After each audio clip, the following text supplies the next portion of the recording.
السلام علیکم دوستو، جیسا کہ میں نے چینل کی ابتدائی انٹروڈکٹری ویڈیو میں کہا تھا کہ اس چینل پہ ہم کوشش کریں گے کہ ورسٹیلیٹی ہو اور ڈفرینٹ موضوعات زیر بحث آئیں تاکہ خشک نہ ہو جائے یہ سارا معاملہ۔ تو اس میں شعر و ادب کا بھی میں نے ذکر کیا تھا، تو میں اس کے لیے یہی کیا کروں گا کہ 3-4 منتخب اشعار آپ کی خدمت میں پیش کیا کروں جو مجھے ذاتی طور پہ بہت پسند آئیں اور جن سے کچھ سیکھنے کو ملے۔ اور لیکن ان 3-4 اشعار جو آج میں نے پیش کرنے ہیں ان سے پہلے ابتداءً میں کچھ اس کی وضاحت ضروری سمجھتا ہوں۔ اس کی ضرورت اس لیے ہے کہ آج کل جو شاعری ہم سوشل میڈیا پہ دوست شیئر کر رہے ہوتے ہیں، نوجوان شیئر کر رہے ہوتے ہیں، تو میجورٹی اشعار کو دیکھ کے یہی پتہ چلتا ہے کہ ان کو ردیف اور قافیے کی اور شاعری کی اور نظم اور نثر کا ڈفرینس ہی نہیں معلوم۔ وہ بالکل اسی طرح کی شاعری ہوتی ہے جس طرح ہم کبھی کپل شرما شو دیکھ رہے ہوتے ہیں تو اس میں سدھو پاجی کو جو بھی سوچتا ہے وہ اسی کو مصرع بنا کے پیش کر دیتے ہیں۔ ایسا نہیں ہونا چاہیے۔ جب ہم شاعری کی بات کر رہے ہوں یا شعر سنا رہے ہوں تو اس کو شعر ہونا چاہیے اور ایک معیاری شعر ہونا چاہیے۔ تو منتخب اشعار سنانے سے پہلے میں ایک اپنے بچپن کا ایک واقعہ آپ کو سنانا چاہتا ہوں کہ جب 8th 9th میں تھا تو میں نے شعر لکھنا شروع کیے۔ تو وہ نئی نئی محبتوں کے زمانے ہوتے ہیں، اس وقت کچھ نہ کچھ الہام ہو رہے ہوتے ہیں، اتر رہا ہوتا ہے کچھ نہ کچھ، تو انسان اس کی کوشش ہوتی ہے کہ شاعری میں ہی اس کو ڈھالے۔ تو وہ ایسا ٹائم تھا جب ہمارے بہترین اساتذہ موجود تھے جو ہمیں جن سے ہم نے سیکھا، اور وزن، ردیف، قافیہ کیا ہوتا ہے، نظم کیا ہوتی ہے، غزل کیا ہوتا ہے، غزل کیا ہوتی ہے، مرثیہ کیا ہے، یہ ساری چیزیں ہم نے ان سے سیکھیں۔ تو ان اساتذہ میں سب سے پہلے جو میرے استاد تھے وہ مجھے گھر میں ہی میسر تھے، میرے ماموں تھے عثمان خان صاحب، لیا کے دوستوں ان کو جانتے ہیں، اللہ ان کو غریق رحمت کرے۔ تو ان کے چبوترے پہ، ان کے گھر کے سامنے چبوترے پہ نارملی ان کے دوست احباب آ کے ان کے ساتھ بیٹھے ہوتے تھے سر شام، جن میں مختلف شعراء دوست بھی ہوتے تھے۔ تو عدیم سراتی صاحب ہمارے استاد محترم بھی تھے گورنمنٹ ہائی اسکول لیا میں،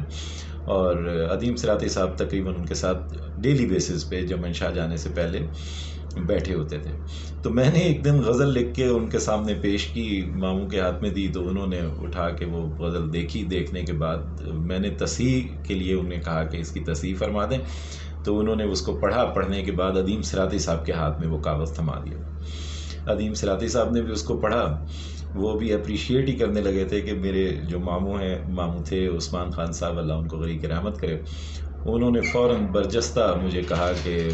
شاعری جو نہ جانے شاعری کرنے لگے، شاعری چارہ سمجھ کر سب گدھے چرنے لگے۔ تو بس اس کے بعد تو آپ کو پتہ ہے پھر بس ہی ہو جانی چاہیے، تو ہماری بس ہو گئی۔ پھر بھی ٹوٹے پھوٹے اشعار کچھ لکھے، لیکن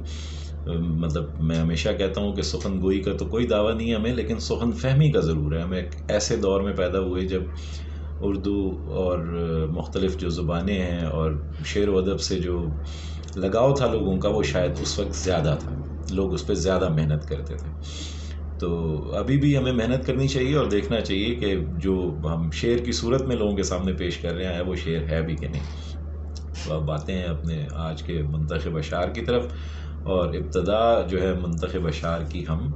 اپنے لیا کے شعراء سے یا اپنے علاقے کے شعراء سے ہی کریں گے، جن میں سب سے پہلے ہمارے پروفیسر ڈاکٹر خیال امروئی صاحب۔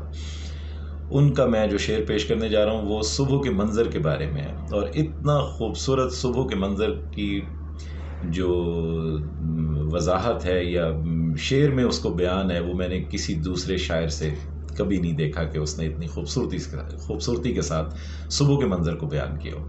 ڈاکٹر خیال امروئی صاحب فرماتے ہیں کہ مستی میں رات بھول گیا میں کدے کی راہ، کیا جانے کس خیال میں بے اختیار تھا، دیکھا جو صبح دم تو افق سے قریب تر، ساغر بدس سامنے پروردگار تھا۔ وہ جو سرخ سورج ہوتا ہے صبح، تو اس کو انہوں نے کہا کہ ساغر بدس سامنے پروردگار تھا۔ دوسرے ہمارے بڑے معروف شاعر، اللہ ان کو بھی غریق رحمت کرے، نسیم لیا، ان کا بہت خوبصورت شعر ہے کہ ہم نے دیکھا ہے کہ دولت کے حسین شانوں پر لوگ آرام سے غیرت کو سلا دیتے ہیں۔ اور آخری بند میں پیش کروں گا عزیز شاہد صاحب کا، جو میرا فیوریٹ ہے، اور جس کو بھی میں نے سنایا گھر میں یا دوست احباب کو، تو وہ ہمیشہ کہتے ہیں کہ یہ بار بار سننے کی فرمائش کرتے ہیں۔ وہ آپ سب نے ہی سن رکھا ہے کہ کون تھی سنگ دے ساویں تیرے چندر چمدے پچھاویں تیرے تیرے رستے تے جو ٹر پیوں سارے پیریں تے پھل پی گئے اساں دھرتی دے بے قیمتے ساکوں خود اپنے مل پی گئے تھے ہیں جینری دے نامے تیرے چندر چمدے پچھاویں تیرے. Thank you very much.